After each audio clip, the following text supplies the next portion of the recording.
Une jeune fille agissait de manière étrangement nerveuse autour de son père dans la salle d'attente de la clinique. Et lorsque le médecin a pris une radio, ce qu'il a vu l'a poussé à appeler immédiatement le 112. C'était une soirée calme à la clinique communautaire de la Côte, une petite clinique modeste située à 5 kilomètres du port de Calais, en France, dans une ville côtière usée par le temps avec un fort trafic de migrants et de réfugiés. Les murs blancs délavés et les affiches médicales obsolètes en français donnaient à la clinique une apparence fatiguée qui correspondait à son environnement. L'air salé de la Manche s'infiltrait par les fissures, et les néons bourdonnaient au-dessus, projetant une lueur crue sur le linoléum usé. La clinique manquait de personnel, avec seulement un nombre limité de médecins et quelques infirmières de garde lors des quarts de nuit. Il était 21 heures et le docteur Raphaël Mande, interniste avec 12 ans d'expérience dans les soins de santé côtiers, venait de terminer avec une patiente. Il raccompagna une femme âgée vers la sortie, lui donnant les dernières instructions sur son traitement médicamenteux. Son assistante infirmière, Claire Dubois, aida la femme à se diriger vers la pharmacie. L'infirmière Claire était efficace et observatrice, des qualités qui la rendaient inestimable dans cette clinique sous-staffée. Elle travaillait aux côtés du docteur Raphaël depuis 3 ans et ils avaient développé une compréhension tacite et un rythme dans leur travail. Le docteur Raphaël jeta un coup d'œil à la salle d'attente pour vérifier combien de patients il avait ensuite. Il ne vit qu'un duo père-fille qui semblait être des migrants. Le père, un homme d'une quarantaine d'années au visage buriné et aux mains calleuses, tenait un exemplaire de Le Figaro. Ses yeux balayaient nerveusement la pièce, ne se posant jamais longtemps au même endroit. La fille, qui semblait avoir environ 12 ans, était assise silencieusement à côté de lui, mais dans une posture plutôt défensive, légèrement voûtée, les bras enroulés autour de son abdomen, son visage se crispant parfois de douleur. Elle portait un simple sweatshirt bleu et un jean assorti qui pendait sur son petit gabarit. Le docteur Raphaël retourna dans la salle d'examen sans saluer les patients pour l'instant, attendant que son infirmière confirme leur prise en charge. Il s'assit derrière son bureau informatique pour terminer des papiers, le rapport du patient précédent, et attendit son assistante infirmière. À travers les minces cloisons, il pouvait entendre les sons étouffés de la clinique, les téléphones sonnant à l'accueil, le bourdonnement du système de climatisation luttant contre l'air humide de la côte et une toux occasionnelle provenant de la salle d'attente. Lorsque l'infirmière Claire arriva, elle l'informa immédiatement de son nouveau patient tout en désinfectant la pièce, le lit et l'équipement. Ses mouvements étaient rodés alors qu'elle vaporisait du désinfectant et essuyait les surfaces. Docteur Mande, dit-elle doucement, se penchant pour que sa voix ne porte pas au-delà de la pièce. Je pense qu'il y a quelque chose d'étrange avec le nouveau duo de patients sans rendez-vous. Elle jeta un coup d'œil vers la porte avant de continuer. Ces nouveaux patients n'ont jamais été dans cette clinique auparavant, ils n'ont pas d'identifiant, pas de carte vitale. Elle continua d'essuyer la table d'examen tout en parlant. Le père semble surprotecteur envers sa fille. Il la laisse à peine parler. Et la fille? L'infirmière Claire s'interrompit, le front plissé. Elle semble souffrir. Quand je lui ai proposé de l'eau tout à l'heure, le père a refusé fermement, parlant à sa place. C'était bizarre.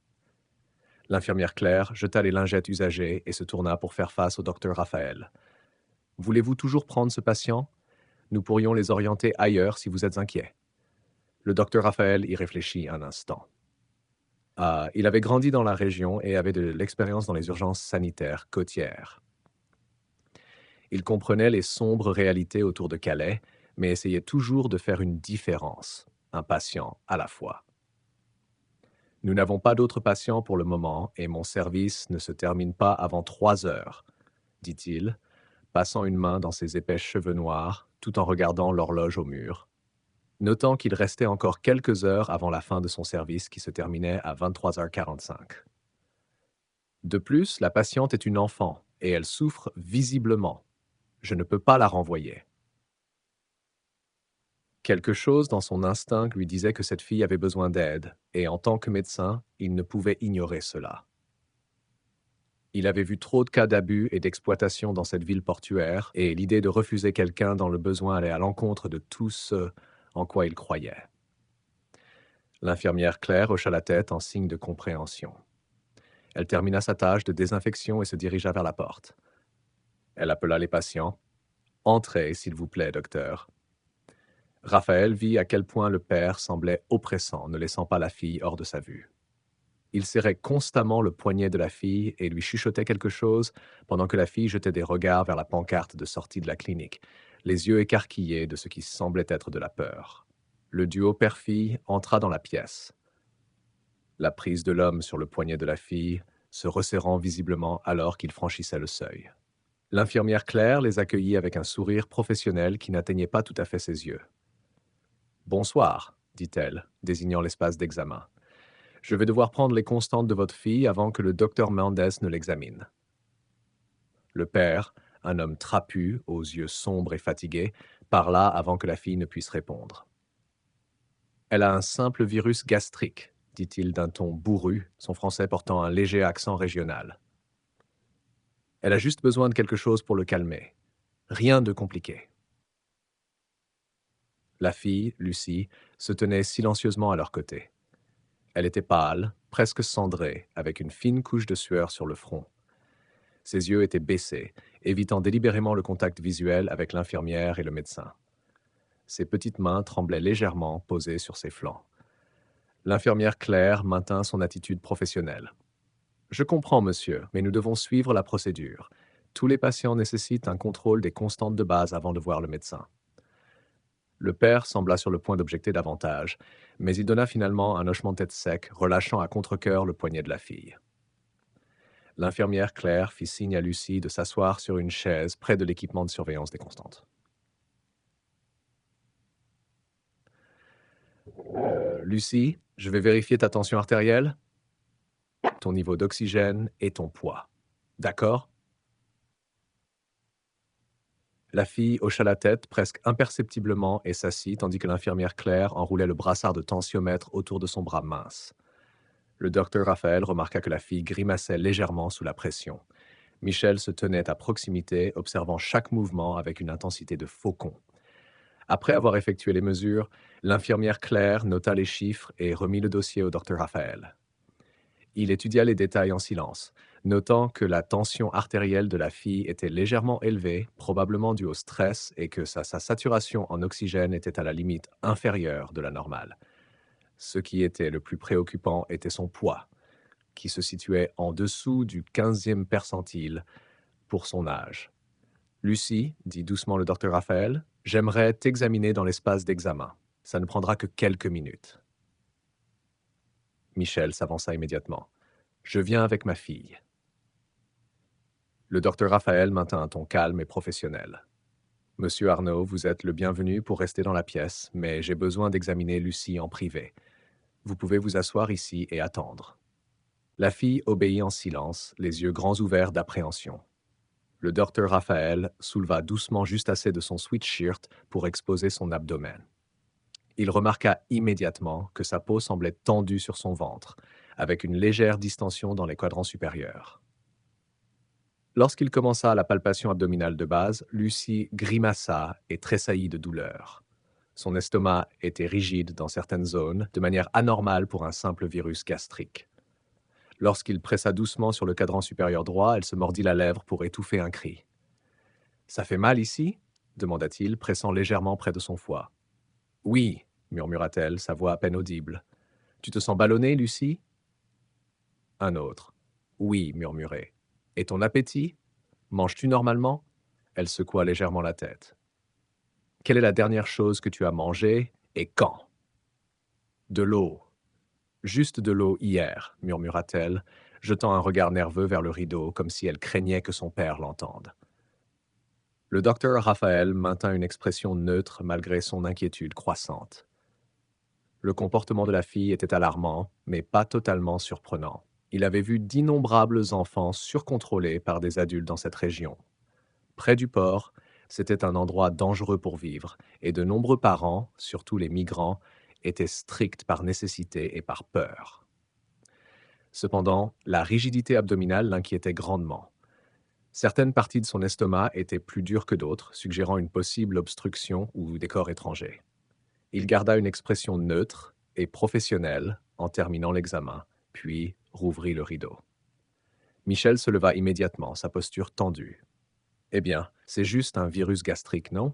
Donnez-nous des médicaments pour qu'on puisse partir.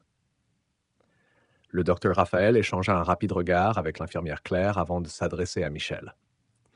Monsieur Arnaud, j'ai trouvé une rigidité abdominale anormale et une douleur inexpliquée. Je dois demander une radio pour être sûr. Le visage de Michel s'assombrit. Radio. On n'a pas besoin de quelque chose d'aussi sophistiqué. Donnez-nous juste des médicaments. Je ne peux pas faire ça, dit fermement le docteur Raphaël. Je ne peux pas prescrire de médicaments sans connaître la source de la douleur.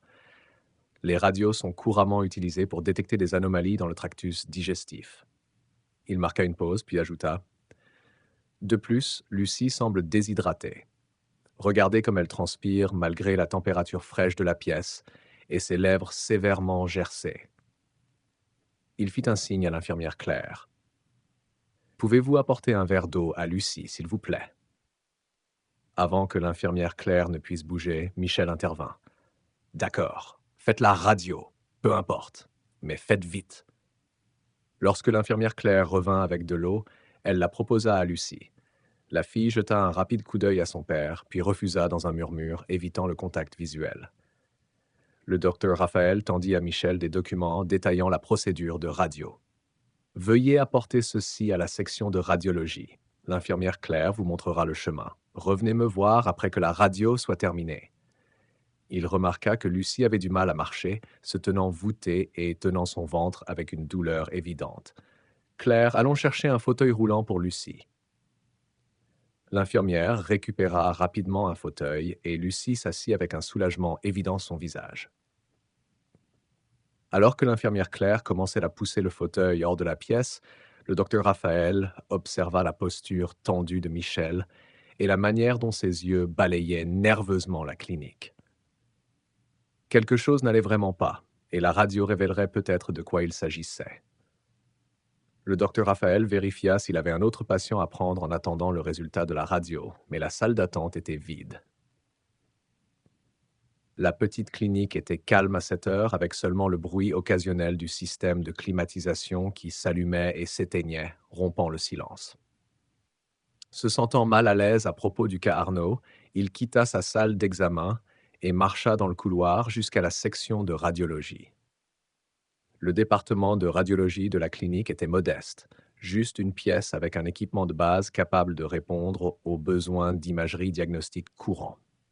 En approchant, il vit Michel attendre à l'extérieur de la pièce, faisant les 100 pas nerveusement tout en parlant au téléphone à voix basse en français. Le visage de l'homme était tendu, sa main libre serrée en poing à ses côtés. Lorsqu'il aperçut le docteur Raphaël, Michel mit fin à son appel rapidement, son expression se durcissant en un masque froid et sévère. Le docteur Raphaël lui fit un signe de tête poli. « Monsieur Arnaud, il est plus sûr de passer des appels téléphoniques à distance de la porte, » dit-il, pointant plus loin dans le couloir. L'équipement peut parfois être affecté par les signaux cellulaires. Michel plissa les yeux, mais s'éloigna comme indiqué, continuant à observer intensément le docteur Raphaël.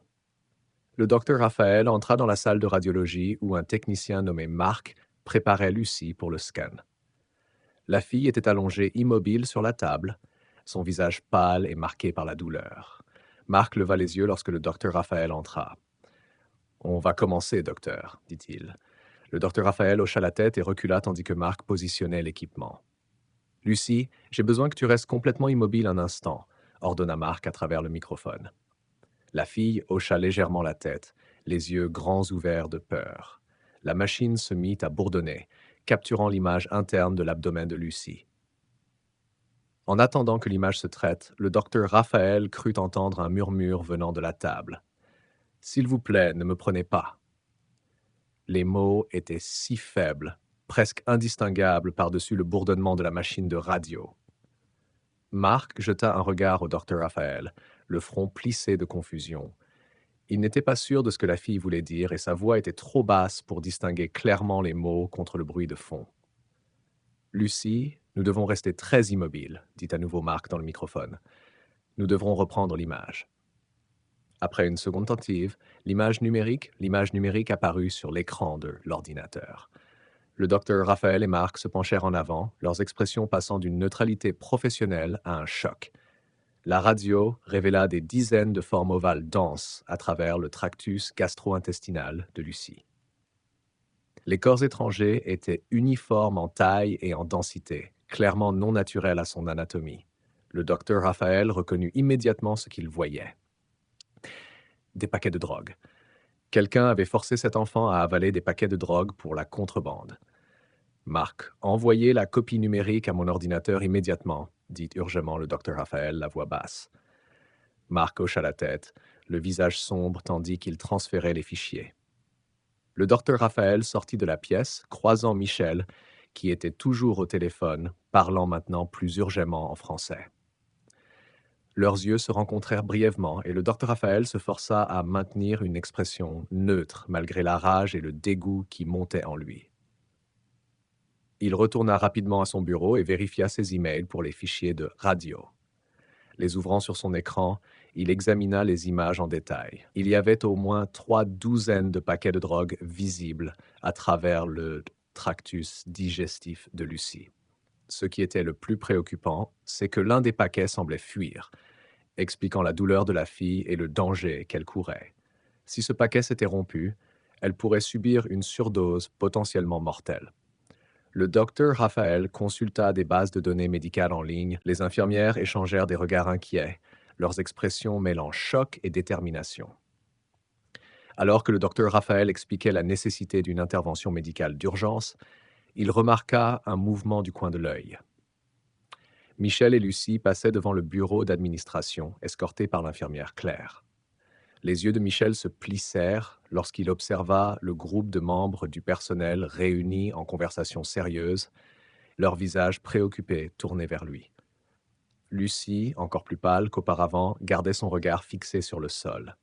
L'infirmière Claire, ignorant ce que le docteur Raphaël avait découvert, sourit poliment. La radio est terminée. Je leur ai dit d'attendre dans la salle d'attente pendant que les images sont examinées. Le docteur Raphaël hocha la tête, essayant de paraître détendu. Merci, Claire. Je serai avec eux sous peu. Alors que l'infirmière Claire conduisait Michel et Lucie vers la salle d'attente, le docteur Raphaël la tira rapidement à part et lui murmura la situation. Ses yeux s'écarquillèrent de choc, et elle ne put entièrement réprimer sa réaction lorsqu'elle jeta un coup d'œil en arrière vers Michel. Cela suffit. Michel, déjà suspicieux, remarqua l'échange. Sa posture changea instantanément de tendu à alerte, ses yeux passant rapidement entre le docteur Raphaël, les infirmières et les sorties de la clinique. En un mouvement rapide, Michel saisit brutalement le bras de Lucie et la tira vers la porte de sortie latérale. Le patient âgé dans la salle d'attente cria d'alarme. « Et qu'est-ce que vous faites à cet enfant? Arrêtez-les » cria le docteur Raphaël, courant après eux. 2 infirmiers masculins se joignirent à la poursuite, mais Michel était étonnamment rapide. Il poussa la porte latérale, traînant pratiquement Lucie, qui trébucha et cria de douleur.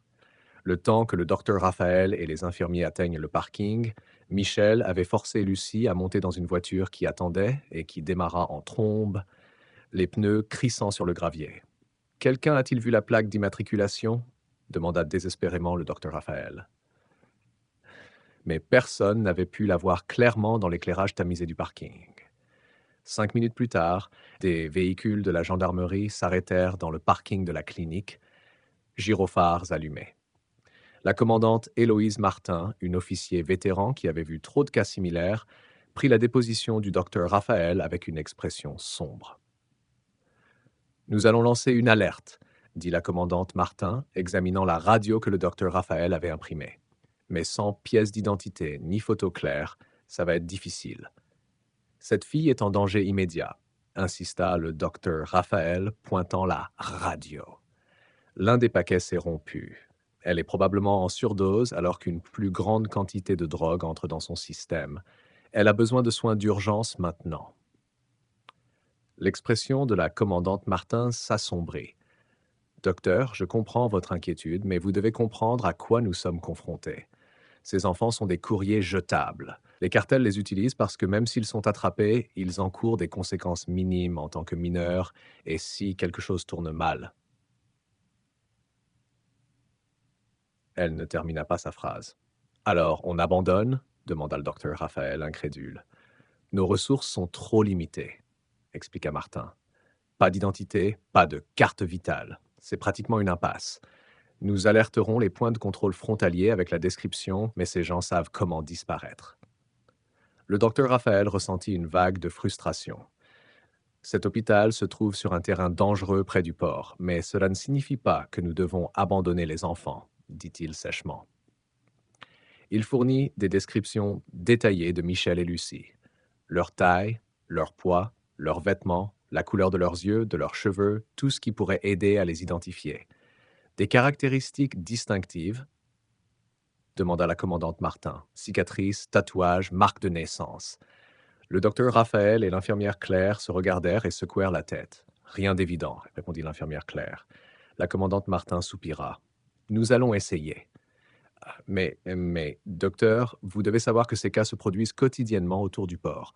Des enfants utilisés comme mules de drogue, des victimes de trafic humain. Partie 2. Nous avons des ressources limitées et nous ne pouvons pas sauver tout le monde.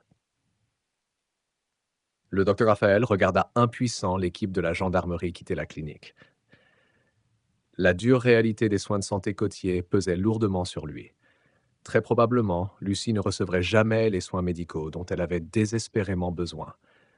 L'idée qu'elle souffre, peut-être même qu'elle meurt d'une surdose de drogue parce qu'elle avait été exploitée par des trafiquants, le remplissait d'une rage froide.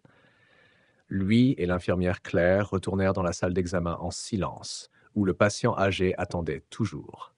Ils n'avaient d'autre choix que de continuer leur travail, bien que l'image du visage effrayé de Lucie restât dans l'esprit du docteur Raphaël, alors qu'il se forçait à se concentrer sur son prochain patient. L'heure suivante se passa aussi normalement que possible dans les circonstances. Le docteur Raphaël s'occupa de l'homme âgé atteint d'une infection rénale, prescrivit des antibiotiques, puis vit 2 autres patients sans rendez-vous avec des maux mineurs. Mais son esprit revenait sans cesse à Lucie et à la radio, montrant des dizaines de paquets de drogue dans son petit corps. À 23h45, la clinique ferma pour la nuit. Les infirmières partirent, disant bonne nuit au docteur Raphaël. L'infirmière Claire s'attarda un moment, posant une main compatissante sur son épaule. « Vous avez fait tout ce que vous pouviez, dit-elle doucement. Essayez de ne pas vous blâmer. » Le docteur Raphaël hocha la tête, bien que cette rassurance ne soulageât que peu sa conscience. « Bonne nuit, Claire. Conduisez prudemment. » Après que tout le monde fut parti, le docteur Raphaël resta pour terminer des papiers et consulter la littérature médicale sur les cas de body packing. Il trouva de nombreuses études de cas sur des courriers de drogue souffrant de toxicité lorsque les paquets se rompaient. Les taux de mortalité étaient inquiétants, même pour les adultes. Pour une enfant de la taille de Lucie, le pronostic serait encore pire. 15 minutes passèrent alors qu'il lisait les statistiques sombres. Finalement, avec un soupir lourd, il décida qu'il était temps de rentrer chez lui. Il rassembla ses affaires, éteignit les lumières et verrouilla les portes derrière lui. Le parking était presque vide maintenant, sa voiture seule sous un lampadaire vacillant. En s'approchant de son véhicule, les poils de sa nuque se dressèrent. Quelque chose n'allait pas. Il accéléra légèrement le pas, cherchant ses clés. Soudain, de derrière, quelqu'un s'approcha à grands pas. Avant que le docteur Raphaël ne puisse se retourner, il sentit le métal froid d'un canon de pistolet pressé contre son dos. « Ne bougez pas !» grogna une voix familière. « Examinez ma fille et aidez-la. » Michel. Le docteur Raphaël leva lentement les mains et laissa tomber son sac de travail sur l'asphalte. « Si vous criez, je tire immédiatement, » prévint Michel, son doigt visiblement sur la gâchette lorsque le docteur Raphaël jeta un coup d'œil en arrière. « J'ai déjà à moitié appuyé sur la gâchette. »« Où est-elle » demanda le docteur Raphaël, sa formation médicale prenant immédiatement le dessus sur sa peur. « Près de la porte latérale de la clinique. Tournez lentement vers la clinique et marchez. Pas de mouvement brusque. » Les mains toujours levées, le docteur Raphaël marcha prudemment vers la clinique. En contournant le coin vers l'entrée latérale, il vit Lucie allongée immobile sur le sol. Son état s'était dramatiquement détérioré dans les heures qui avaient suivi leur fuite. Sa peau avait une teinte bleutée et une petite quantité de mousse s'était accumulée au coin de sa bouche. Elle était à peine consciente, sa respiration superficielle et irrégulière. Sauvez-la, exigea Michel, le pistolet toujours pointé sur le docteur Raphaël. Je vais le faire, répondit le docteur Raphaël. Le visage de Michel se durcit. Pas d'hôpital. Elle mourra sans une intervention chirurgicale appropriée, insista le docteur Raphaël. Je dois appeler le SAMU pour un transport. Elle a besoin d'une équipe chirurgicale. Michel ressortit le pistolet. Pas d'hôpital. Sauvez-la ici. Le docteur Raphaël lutta pour rester calme. Je ne peux pas. Pas ici. Il n'y a pas d'outil pour ce type de procédure, et votre fille mourra. Il marqua une pause, puis ajouta « Mais j'ai un ami qui est vétérinaire. Il a une clinique à proximité avec du matériel chirurgical. » Les yeux de Michel se plissèrent de suspicion. « Un vétérinaire? Vous voulez emmener ma fille chez un docteur pour animaux? Il a les outils dont j'ai besoin pour cette procédure, insista le docteur Raphaël. C'est sa seule chance. Michel sembla hésiter, observant Lucie tousser et plus de mousse apparaître sur ses lèvres. Finalement, il hocha la tête sèchement. D'accord, mais si c'est un piège. Ce n'en est pas un, assura le docteur Raphaël. J'ai besoin de passer un coup de fil à mon ami. Vous pouvez surveiller votre fille pendant que je fais ça. Je viens avec vous, insista Michel. Le docteur Raphaël secoua la tête. Vous devez me faire confiance si cela doit fonctionner. Restez avec elle. Surveillez sa respiration. Appelez-moi immédiatement si quelque chose change. Après un moment tendu, Michel accepta à contre-cœur, choisissant de rester avec sa fille. Le docteur Raphaël quitta la pièce et se précipita vers le bureau d'administration. Au lieu d'appeler son ami vétérinaire, il composa le 112. Ici, le docteur Raphaël Mande, de la clinique communautaire de la Côte. J'ai besoin d'un transport SAMU d'urgence pour une patiente pédiatrique avec un... Il était sur le point de donner plus de détails et de demander un renfort de police en utilisant un mot de code pour une situation d'otage lorsqu'il sentit à nouveau le métal froid du canon du pistolet contre l'arrière de sa tête. Michel l'avait suivi, après tout. Annulez l'appel, dit Michel, sa voix mortellement calme alors qu'il désactivait la sécurité du pistolet avec un clic audible. Le cœur du docteur Raphaël sombra alors qu'il parlait dans le téléphone. Je suis désolé, c'était une erreur. Annulez la demande. Il raccrocha, sachant qu'il venait de perdre sa meilleure chance de sauver Lucie et lui-même. Michel fit marcher le docteur Raphaël jusqu'à la salle d'hôpital où Lucie était allongée, toujours inconsciente à cause de la sédation, mais respirant plus régulièrement maintenant, grâce au traitement d'urgence. La procédure d'irrigation avait temporairement aidé à la stabiliser, mais le docteur Raphaël savait que cela ne faisait que gagner du temps. « Asseyez-vous », ordonna Michel, désignant une chaise avec son pistolet. Le docteur Raphaël obéit, regardant Michel lui attacher les mains derrière le dos avec un morceau de bandage qu'il arracha d'une étagère à proximité. Une fois le docteur Raphaël sécurisé, Michel s'éloigna, gardant le pistolet pointé dans sa direction, tout en sortant son téléphone et passant un appel. Il parla rapidement en français, son ton urgent et parfois suppliant.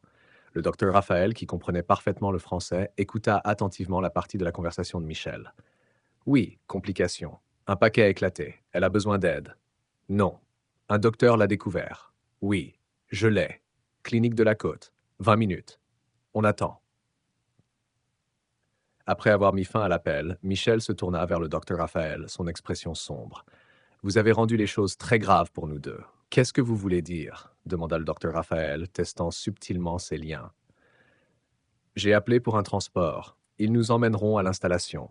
Quelqu'un là-bas opérera ma fille. Ils ne seront pas gentils avec aucun de nous deux, docteur. » Raphaël ressentit un frisson. « Pourquoi ne pas l'avoir emmené directement à votre installation? Pourquoi venir ici ?» La mâchoire de Michel se crispa. « C'est ça le problème. Vous m'avez déçu et je m'occuperai de vous plus tard. » Il faisait les 100 pas nerveusement, jetant des regards à Lucie.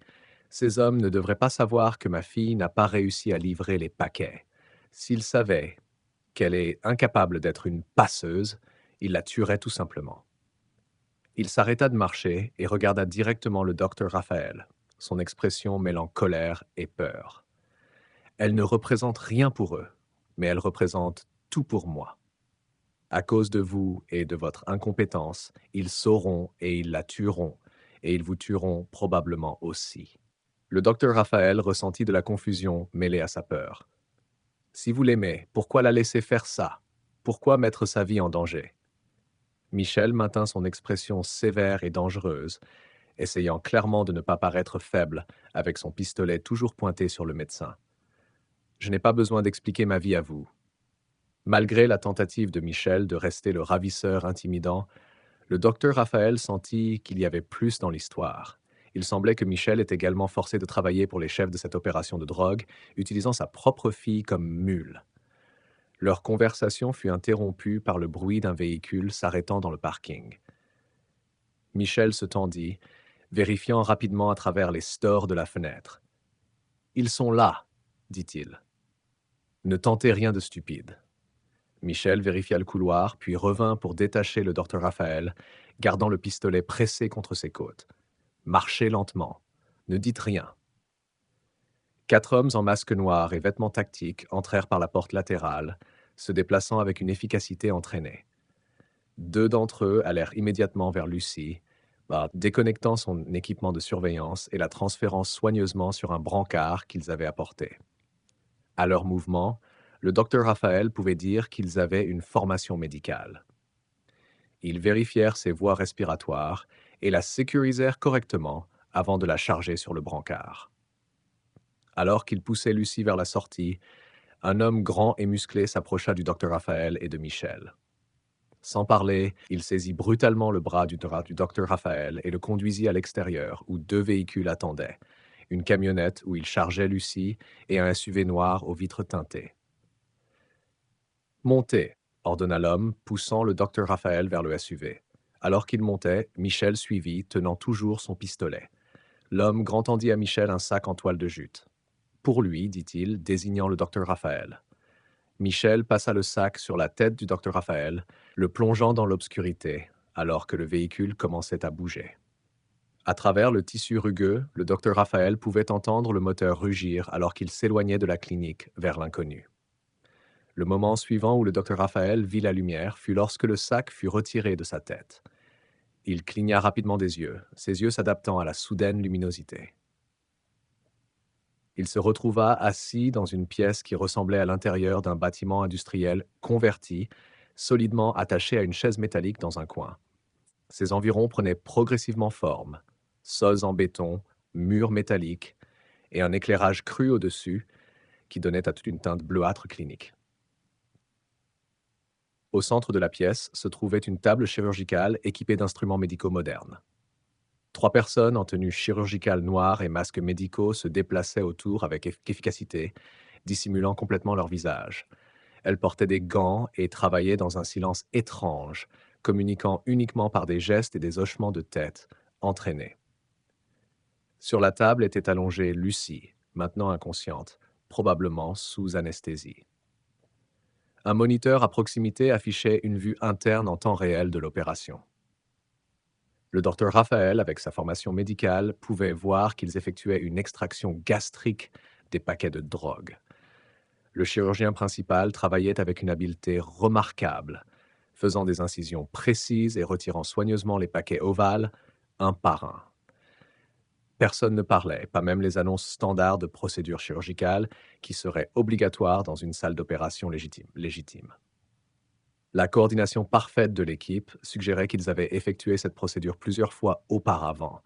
Ce n'était pas leur première extraction et Lucie n'était pas leur première victime. Le docteur Raphaël tourna la tête et remarqua 2 grandes fenêtres d'un côté de la pièce. À travers la vitre, il pouvait voir 2 hommes observant la procédure. L'un était Michel, son visage un masque de tension alors qu'il observait l'opération de sa fille. L'autre était un homme plus âgé en costume coûteux, fumant un cigare malgré le cadre médical, son visage impassible alors qu'il regardait l'opération comme quelqu'un supervisant une transaction commerciale. Après ce qui sembla des heures, mais qui ne dura probablement que 45 minutes, l'équipe termina l'extraction. Tous les paquets de drogue avaient été retirés du système de Lucie et la plaie chirurgicale fut refermée avec une efficacité entraînée. L'équipe la transféra sur un brancard et la fit sortir de la salle de chirurgie, laissant le docteur Raphaël seul avec ses pensées. Quelques instants plus tard, une des infirmières revint. Sans parler, elle le détacha et désigna une porte sur le côté de la pièce. Nettoyez-vous, dit-elle enfin, sa voix étouffée par le masque. Salle de douche, changez-vous avec ceci. Elle lui tendit un ensemble de tenues chirurgicales noires identiques à celles portées par l'équipe. Qu'allez-vous faire de moi demanda Raphaël, frottant ses poignets où les cordes avaient entaillé. L'infirmière ne répondit pas, mais la tension dans sa posture était claire. Avant qu'elle ne puisse partir, la porte s'ouvrit et un des hommes qui observait depuis l'extérieur entra. Il était grand, avec la tête rasée et une cicatrice allant de son œil gauche à sa mâchoire. « Vous êtes trop impliqué et vous êtes médecin, dit-il, sa voix étonnamment raffinée pour son apparence intimidante. Vous avez deux options. Il marcha lentement autour du docteur Raphaël, l'évaluant avec un calcul froid. Option 1, nettoyez-vous, mettez la blouse et faites tout ce qu'on vous dit. Il marqua une pause. Nous avons vérifié votre profil avant de vous amener ici. Vous étiez chirurgien avant de devenir interniste. Nous pouvons bien utiliser ces compétences. L'estomac du docteur Raphaël se noua à cette implication. Et l'option 2, refusez et nous devrons mettre fin à votre vie de médecin, répondit simplement l'homme. Je ne travaillerai jamais pour vous, dit fermement Raphaël. Je préférerais mourir. L'homme ricana. Qui a parlé de mourir? À ce moment, la porte s'ouvrit à nouveau et un autre homme entra, poussant brutalement un garçon d'environ 10 ans. Les yeux de l'enfant étaient grands de terreur, son petit corps tremblant. Option 1, continua l'homme balafré, vous et le chirurgien principal déplacerez ces paquets retirés du corps de Lucie dans le tractus digestif de ce garçon. Il désigna les paquets placés dans un conteneur stérile à proximité. Option 2, nous déplaçons ces paquets dans votre corps et vous travaillerez pour nous comme mules. Son sourire devint cruel. Ne sous-estimez pas comment nous pouvons soumettre les gens. Non seulement les enfants travaillent pour nous, mais aussi les adultes. Certains de nos meilleurs courriers sont des professionnels comme vous. Des gens avec des casiers vierges qui attirent un minimum de soupçons. Le docteur Raphaël fixa le garçon effrayé, se sentant malade d'horreur. Il ne pouvait absolument pas opérer un enfant pour insérer des paquets de drogue. Cela allait à l'encontre de tout ce qu'il avait juré de respecter en tant que médecin. Mais devenir lui-même une mule signifierait une mort presque certaine si les paquets se rompaient. Il regarda autour de lui désespérément. Il n'y avait pas de fenêtre, sauf celle d'observation, pas de sortie visible, sauf la porte lourdement gardée. Il n'avait ni affaire ni téléphone pour appeler à l'aide et aucune idée d'où il était. Vous devriez vous nettoyer et mettre la blouse, quel que soit le côté de la table où vous finirez, dit l'homme balafré avec un sourire narquois. Vous avez 5 minutes pour décider. Raphaël prit la blouse médicale noire et suivit l'infirmière jusqu'à la salle de change. En passant devant le garçon terrifié, leurs yeux se croisèrent brièvement. La peur pure qu'il vit là solidifia sa résolution. Il ne pourrait jamais faire partie de cette opération. La salle de change était petite avec une cabine de douche basique, un lavabo et un banc. Après que la porte se fut fermée derrière lui, Raphaël s'appuya contre le mur, son esprit s'emballant. Ce n'était pas une situation normale et il devait penser au-delà de sa formation médicale. Il se lava les mains et le visage, se changea en tenue de chirurgien noir et prit sa décision. Quoi qu'il arrive ensuite, il ne deviendrait pas complice de leur opération. Il trouverait-il un moyen de sauver ce garçon, Lucie et lui-même, ou il mourrait en essayant. Le docteur Raphaël émergea de la salle de change faiblement éclairée, vêtu des tenues noires. La même infirmière l'attendait, ses yeux trahissant une anxiété malgré son masque. Elle le ramena à la salle d'opération où le chirurgien principal, toujours masqué, préparait des instruments pour la prochaine procédure. « J'ai décidé d'apprendre de vous, » dit Raphaël au chirurgien, forçant une assurance dans sa voix. « Montrez-moi comment vous faites. » Le chirurgien principal hocha la tête avec approbation. « Vous avez fait le bon choix. Vous ne le regretterez pas de travailler pour ces hommes. Ils payent bien, 3 fois mieux que n'importe quel hôpital. Il arrangeait des outils chirurgicaux sur un plateau métallique tout en parlant.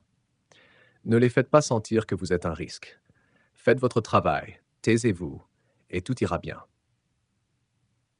Pendant ce temps, 2 assistants avaient amené le garçon terrifié à la table et commençaient à l'administrer. Alors qu'ils attendaient que l'effet de l'anesthésie fasse effet, Raphaël trouva le courage de poser une question. Qu'est-il arrivé à la fille de tout à l'heure, Lucie? Le chirurgien leva les yeux de ses préparatifs. Pourquoi vous en souciez-vous? Curiosité professionnelle, répondit Raphaël avec un haussement d'épaule. Je l'ai traité initialement. Le chirurgien continua d'arranger ses outils. Ils déconstruisent généralement ce genre d'enfants quand ils ne sont plus utiles. Le sang du Raphaël se glaça. Déconstruire. Qu'est-ce que ça veut dire? Le chirurgien fit un geste vague avec sa main gantée. Trafic d'organes, de bons acheteurs pour des organes jeunes et sains. Tout est utilisé. Rien n'est gaspillé dans cette opération. Luttant pour maintenir son sang-froid, Raphaël observa le chirurgien faire signe à la fenêtre d'observation où les 2 hommes regardaient toujours. Un simple geste de la main. Ils étaient prêts à commencer. L'homme balafré hocha la tête en réponse. La porte s'ouvrit et Michel entra, s'approchant de Raphaël avec une expression neutre. Il prit Raphaël par le bras et le ramena à la chaise dans le coin, mais la positionna plus près de la table d'opération cette fois. Michel sécurisa les mains de Raphaël derrière son dos, bien que Raphaël remarqua que les liens n'étaient pas aussi serrés qu'auparavant. La première fois, vous devriez juste regarder de loin, expliqua le chirurgien principal. Nous ne faisons pas automatiquement confiance au nouveau. Alors que Michel finissait de le sécuriser, Raphaël remarqua la profonde douleur dans les yeux de l'homme, malgré sa tentative de maintenir une expression plate et sans émotion. Il doit être dévasté à propos de Lucie, réalisa Raphaël, se souvenant des mots précédents de Michel sur l'importance de sa fille pour lui. Juste au moment où Michel allait s'éloigner, Raphaël sentit quelque chose de froid et métallique être pressé dans sa paume. Michel se pencha près, ses lèvres touchant presque l'oreille de Raphaël. « Sauvez ma fille. Couloir lointain à gauche. Utilisez la clé, murmura-t-il rapidement, sa voix à peine audible. Les doigts de Raphaël se refermèrent sur ce qu'il réalisa maintenant être une seule clé. Le nœud liant ses poignets était assez lâche pour qu'il puisse libérer ses... L'infirmière lui tournait le dos, préparant plus d'équipement, et le chirurgien faisait la première incision. Lentement, soigneusement, Raphaël travailla sur le nœud lâche, libérant ses mains tout en les gardant derrière son dos pour maintenir l'apparence d'être attaché. « Je suis désolé, » murmura-t-il, trop bas pour que quiconque l'entende, une excuse silencieuse au garçon qu'il ne pouvait pas sauver à ce moment. Avec la clé serrée dans sa main, Raphaël se leva avec une prudence calculée. Personne ne regarda dans sa direction. Pas à pas, il recula vers la porte, ses doigts effleurant la poignée. Un clic discret résonna lorsqu'il la verrouilla. C'est alors que l'équipe médicale le remarqua. Les yeux écarquillés, l'infirmière se précipita vers la sortie, mais il était trop tard. La porte tint bon, et les murs insonorisés étouffèrent leurs cris. Raphaël savait qu'il n'avait pas beaucoup de temps. Tôt ou tard, quelqu'un donnerait l'alarme. Sans hésiter, il se glissa dans le couloir et disparut de la vue.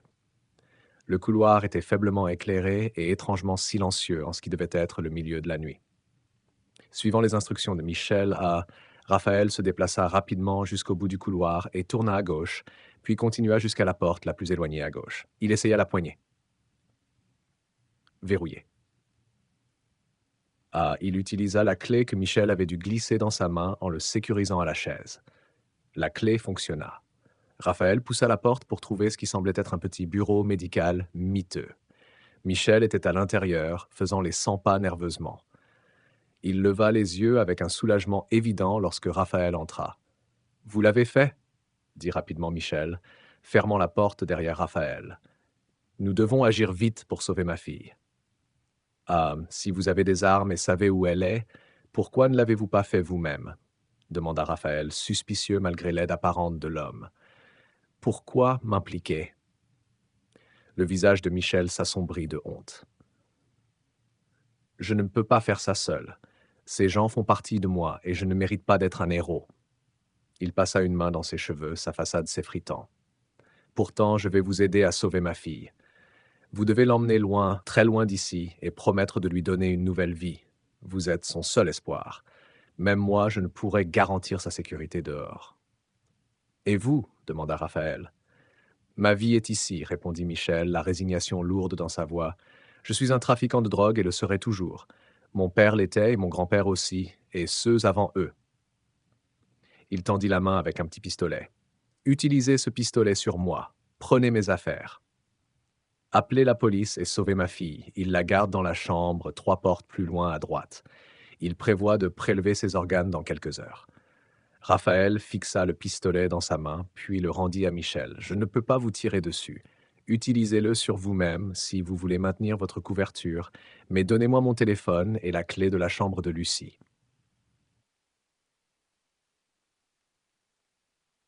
Michel hocha la tête, lui tendant son téléphone, son portefeuille et une clé marquée 15.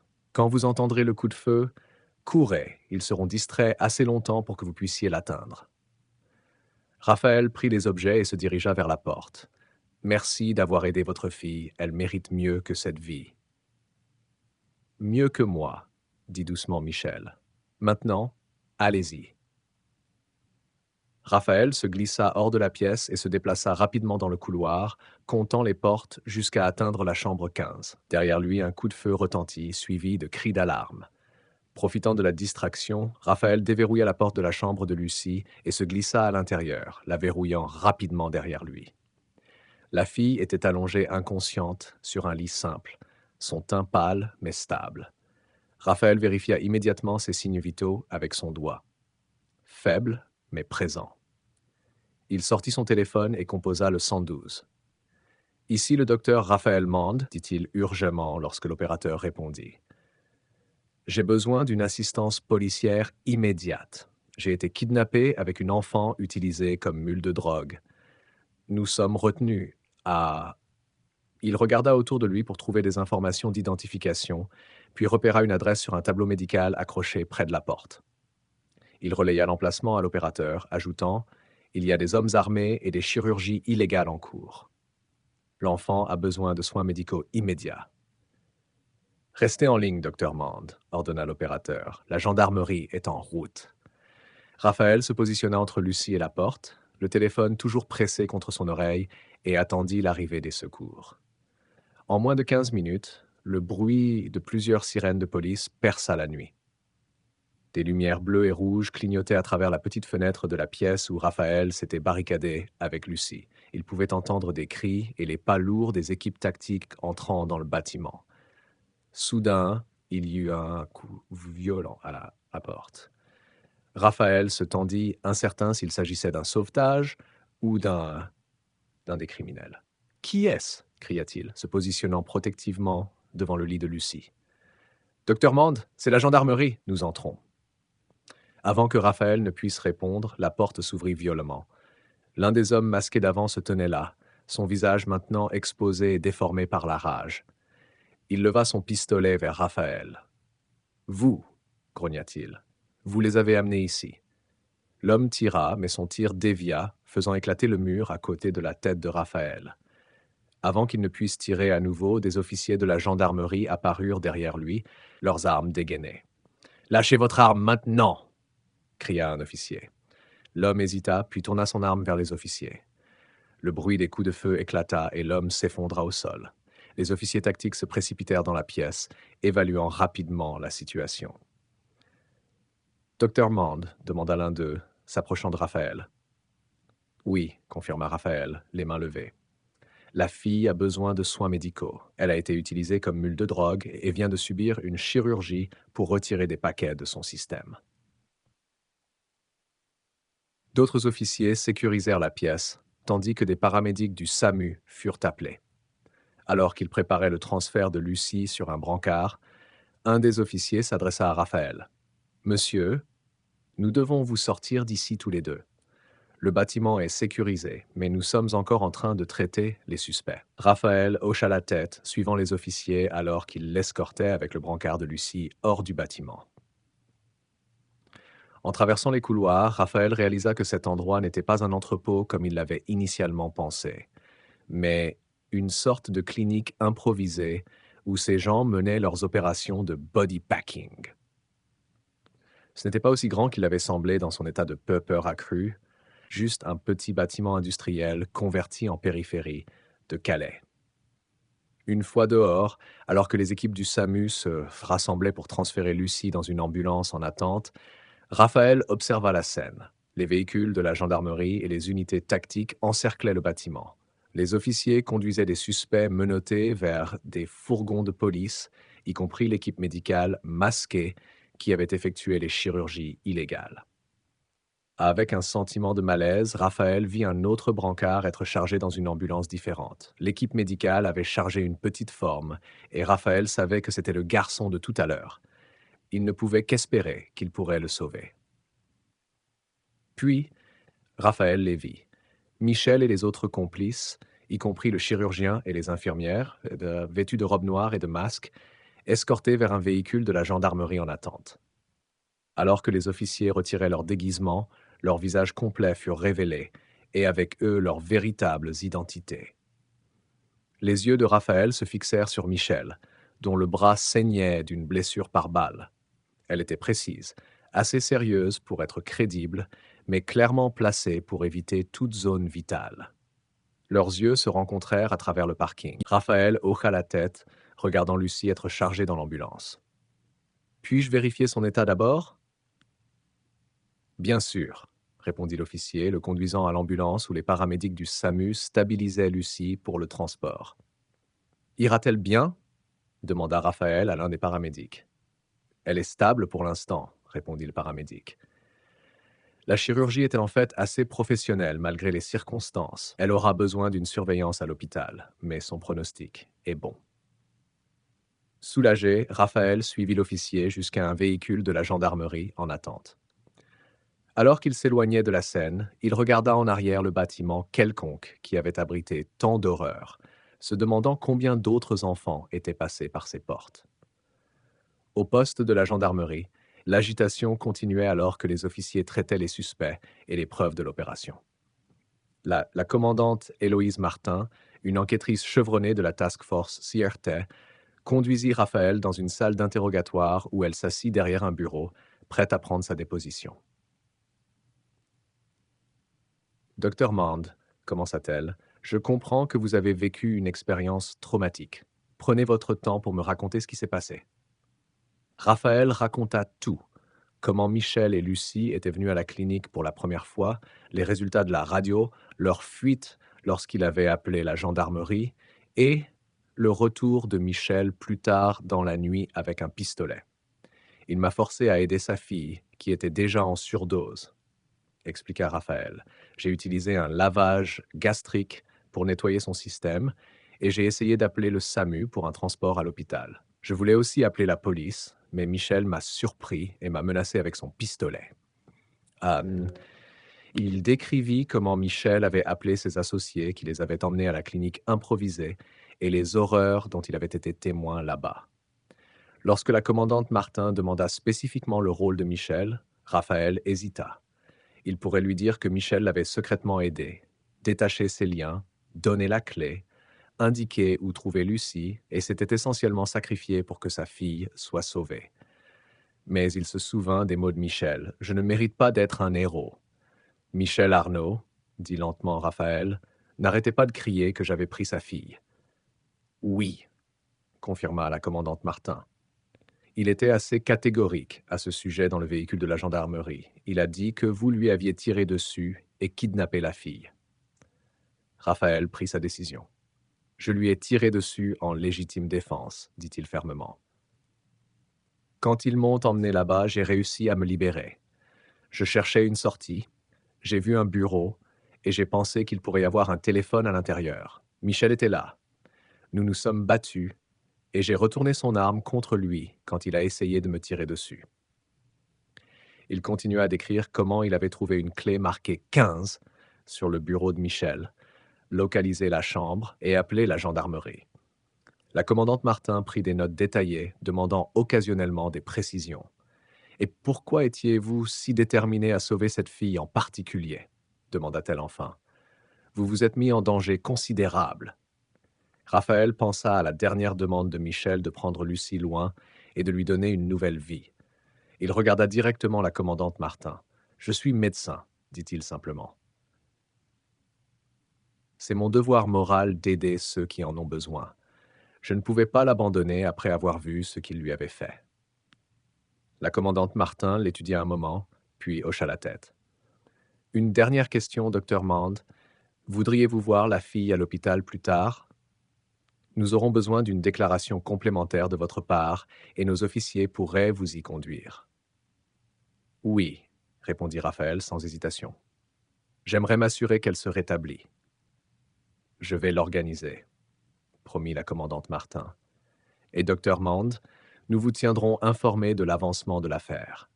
Ce que vous avez fait ce soir nous a fourni des renseignements précieux sur l'une des plus grandes opérations de trafic de drogue de la région. » Après plusieurs heures de questions supplémentaires et de procédures légales, Raphaël était enfin prêt à quitter le poste de la gendarmerie.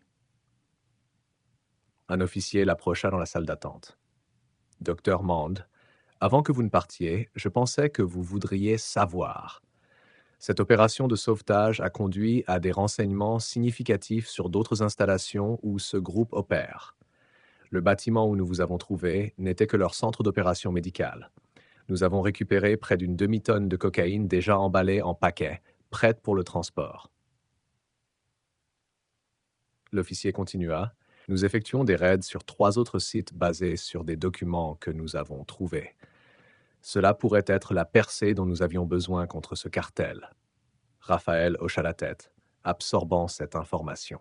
« Et la fille, Lucie? »« Elle est stable, » confirma l'officier. « Elle s'est réveillée il y a environ 1 heure. Nous pouvons vous emmener la voir maintenant. » Alors qu'il se dirigeait vers la sortie, Raphaël aperçut les cellules de détention. Michel était conduit par 2 officiers vers une cellule au bout du couloir. Leurs yeux se croisèrent brièvement, et Michel articula silencieusement « Merci ». Le trajet jusqu'à l'hôpital fut calme. Raphaël perdu dans ses pensées sur les événements de la nuit et ce qui allait suivre. À l'hôpital, il fut escorté à l'unité de soins intensifs pédiatriques, où Lucie se rétablissait sous la garde de la gendarmerie. Le visage de la fille s'illumina de reconnaissance lorsque Raphaël entra dans sa chambre. Il attendit que l'officier de la gendarmerie sorte avant de s'approcher de son lit. « Comment te sens-tu » demanda-t-il doucement. « Mieux, » répondit-elle, sa voix encore faible. « Ça ne fait plus aussi mal maintenant. » Raphaël vérifia son dossier accroché au pied du lit, notant ses signes vitaux améliorés et les médicaments qu'elle recevait. « Le médecin ici a dit que pouvait boire de l'eau maintenant, » dit Lucie, un petit sourire apparaissant sur son visage pâle. « J'avais tellement soif avant. » Raphaël lui versa un verre d'eau de la carafe sur sa table de chevet. Alors qu'elle le sirotait, il s'assit sur la chaise à côté de son lit. « Lucie, dit-il doucement, je dois te dire quelque chose. Ton père, il s'est sacrifié pour te sauver. » Ses yeux sombres s'écarquillèrent. « Qu'est-ce que tu veux dire? Est-il... » « Il est vivant, » assura rapidement Raphaël. « Mais il m'a aidé à te sortir de cet endroit. Il voulait que tu sois en sécurité, que tu aies une chance à une vie différente. » Des larmes remplirent les yeux de Lucie. « Il n'était pas toujours mauvais, » murmura-t-elle. « Mais les hommes, ils l'ont forcé à faire des choses. Ils nous ont forcés à faire des choses. »« Je sais, » dit doucement Raphaël. « Il m'a dit de t'emmener loin d'ici pour m'assurer que tu sois en sécurité. » Lucie baissa les yeux sur ses mains. « Je n'ai personne d'autre, » dit-elle simplement. « Ma mère est morte quand j'étais petite. Il n'y a que mon père. Et maintenant ?» Raphaël prit une décision alors, honorant la promesse qu'il avait faite à Michel. « Tu ne seras pas seul, » dit-il. « J'ai promis à ton père que je prendrai soin de toi, et je le ferai. »« Vraiment ?» Une lueur d'espoir scintilla dans ses yeux. « Vraiment, » confirma-t-il. « Tu es en sécurité maintenant, Lucie. Tu n'as plus à avoir peur. » Lucie tendit la main avec hésitation et prit la sienne. « Merci, » murmura-t-elle. Alors qu'elle se rendormait,